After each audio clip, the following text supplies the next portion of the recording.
हरिद्वार में धर्म संसद को लेकर विदेशी मीडिया में घिरा भारत। हरिद्वार में धर्म संसद में मुसलमानों के खिलाफ भड़काऊ भाषण देने और लोगों को हिंसा के लिए उकसाने का विदेशी मीडिया ने खासी तवज्जो दे दी है।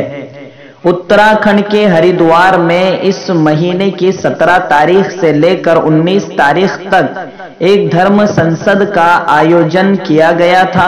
वहां मौजूद लोगों के विवादित भाषणों के वीडियो सोशल मीडिया पर वायरल हो रहे हैं।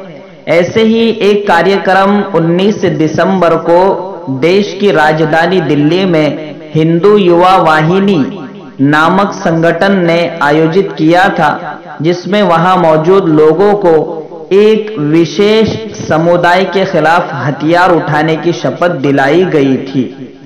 इसको लेकर बीबीसी न्यूज हिंदी ये न्यूज चैनल भी है और आलमी मीडिया की खबरें रखता है, तो उसने ये बताया है कि ये जो कारनामे अंजाम दिए गए हैं उत्तराखंड में, इसी तरह दिल्ली में जो नारे लगाए गए हैं सभी को मालूम है।